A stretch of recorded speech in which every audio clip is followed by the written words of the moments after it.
The mystery as to why Rishi Sunak called the general election seems to have been solved.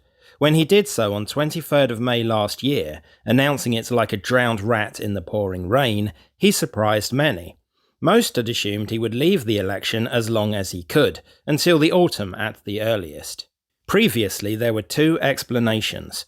One was that he wanted to capitalise on the economy having improved slightly. The other involved the scheme to send asylum seekers to Rwanda. There had been much legal wrangling on the matter, and it had recently been declared unlawful by the High Court because Rwanda was deemed unsafe. The government had hit back by passing a law that declared Rwanda was safe. However, other legal interventions were sure to come, and Sunak did not want to risk further humiliation. Therefore, the theory goes, he decided to use the scheme as an incentive, knowing that Labour would pledge to ditch it. He could promise voters flights to Rwanda without having to admit the scheme could be thwarted even if the Tories won. But it seems now the real reason was the Afghan data debacle. In the last few days, we have learned that under the Johnson government, the army accidentally leaked the identities of 19,000 Afghans who had assisted them during the conflict there. This affected up to 100,000, including their often large families. As a result, the government started the Afghan Response Route, ARR scheme, to resettle these people in the UK. Reportedly, the person responsible for the leak is still employed and received little reprimand. The numbers that have come are unclear. The Daily Mail, which broke the story, claimed 18,500 people had come and were set to come. Defence Minister John Healey, however, stated that 900 Afghans from the list had come along with 3,600 family members, 4,500 in total.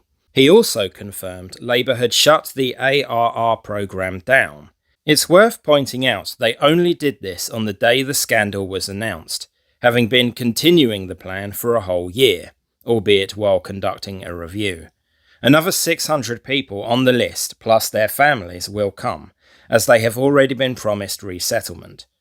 The total cost was projected to be £7 billion, although Healey says only £400 million was actually spent. This scheme was kept secret, supposedly to prevent the data being repeated or leaked further, but likely to avoid the public anger an influx of Afghan migrants would provoke. Firstly, a government D-notice was placed on the story.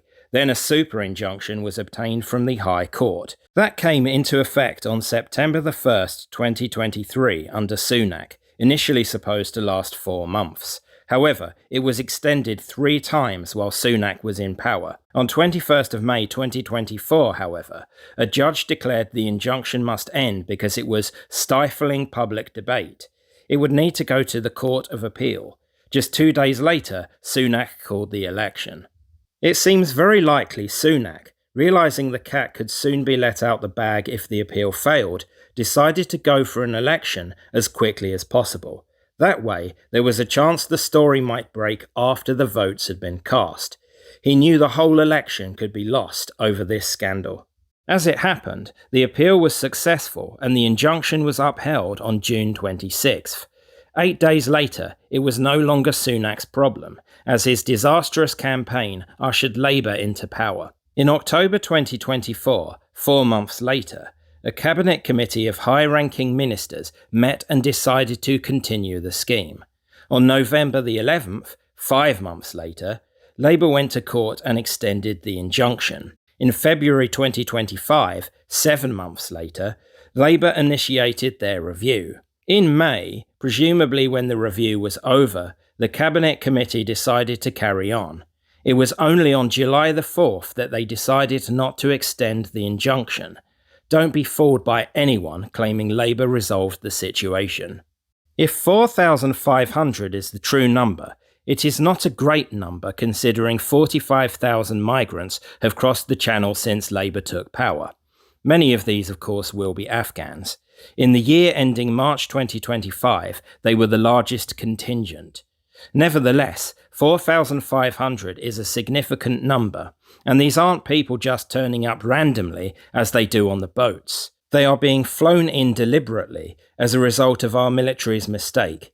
Many are seeing this as a final insult from the Conservatives, one that has only worsened the overcrowding of Britain, the drag on our welfare state, the disintegration of social cohesion, and the physical dangers to the public.